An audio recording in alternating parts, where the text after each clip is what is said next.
Following on from the last video, which looked at positive externalities, this one is going to look at negative externalities. So before we get into this, let's remind ourselves of a couple of definitions that we've already seen. So we define an externality as a spillover effect on a third party not involved in the decision. And more specifically in this case, the negative externality means that spillover effect imposes a cost on the third party. So what we're talking about here are products where the production is how we normally look at these, where the production of this good harms people around it. Now, there's a lot of ways we can think about negative externalities and how they affect the surrounding populations, but I just wanted to use these two photos really as demonstrations. So we're going to look at kind of primarily the effects of pollution here, and think about how they constitute a negative externality.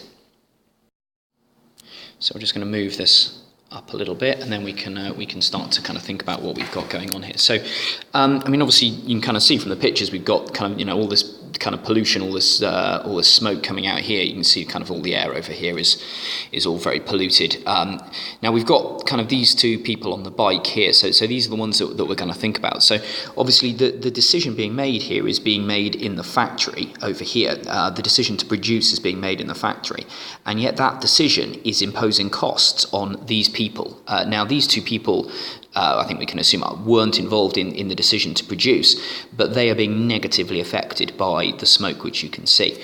On the image on the right, we've got, this is all, you should be able to see kind of, this is all fish which have died as a result of pollution in the river. And obviously this is the fisherman here. Now his livelihood has clearly been damaged very severely by all of the fish dying, and again, the decision to produce and the decision to release that waste product into the river wouldn't have been his.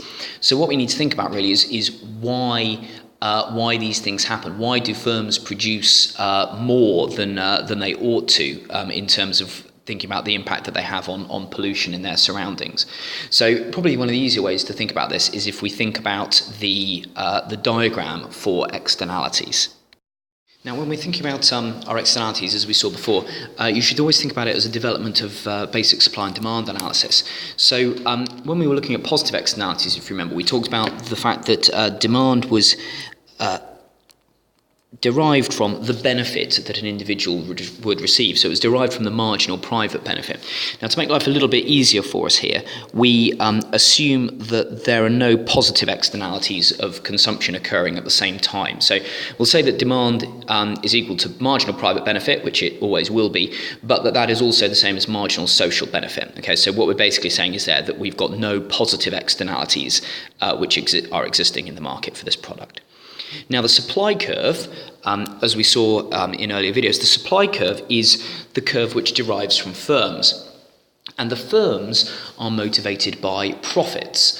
And therefore, what they're motivated by essentially is having a difference between the revenue that they receive from selling the product and the costs that they incur as a result of production.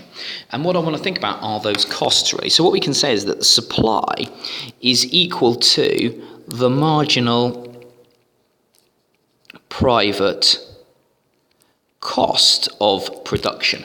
And what that means is that when firms are deciding whether to produce or not, i.e. they are deciding on their level of supply, they are taking account of the costs to themselves, which is what we mean by private, as a result of producing one more unit.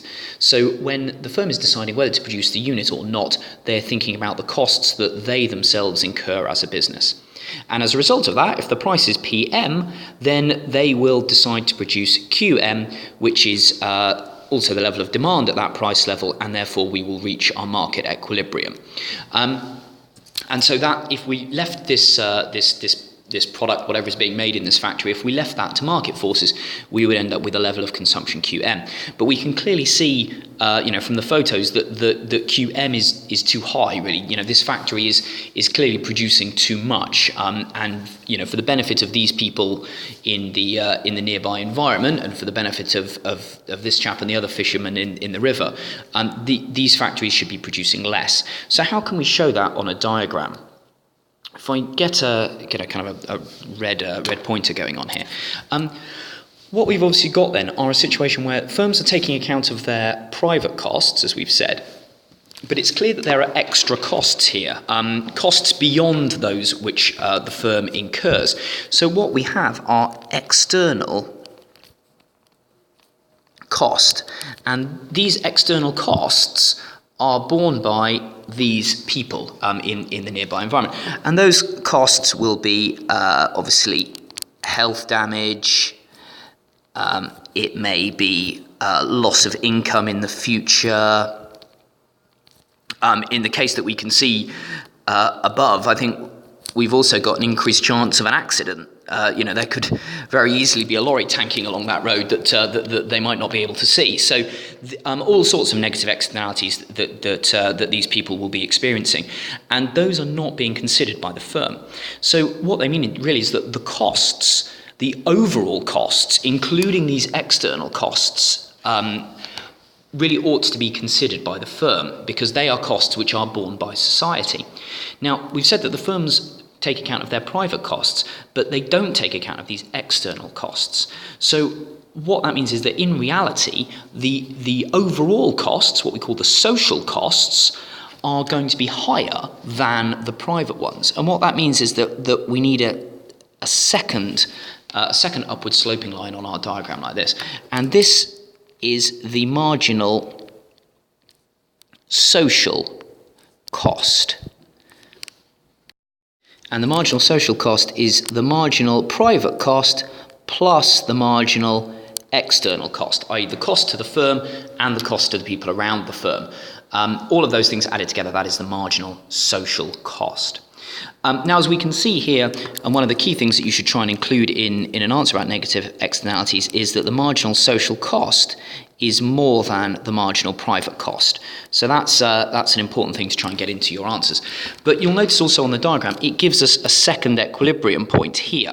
So we now have another equilibrium at this point, and this is the equilibrium where we would end up if the producers, if the firms were taking account of all of those external costs. So if the firms did consider all of the external costs, then they would be at the P star Q star equilibrium. Now, what we can also see here then, reading from the bottom down here, the quantity axis, which is what we're concerned about, is that the market level of production, the amount that will be produced by the market, QM, is greater than what we call the social optimum, Q star. So we've got marginal social cost greater than marginal private cost, which means that the market level of production QM is greater than the social optimum level of production Q star. And as a result, we have overproduction, which is the market failure that occurs as a result of a negative externality. So I hope that clarifies how you show a negative externality on a diagram. To take a little bit further, we also need to think about how we could represent on this diagram the total amount of damage being done to society here. So essentially, what damage is being done by that overproduction? Well, as before, there's a tendency sometimes for pupils to shade in the wrong triangle here. Always remember that the triangle of welfare loss points at the social optimum equilibrium. So the social optimum equilibrium is here. So it's the triangle that points towards that. So that means this area in here is the area of welfare loss.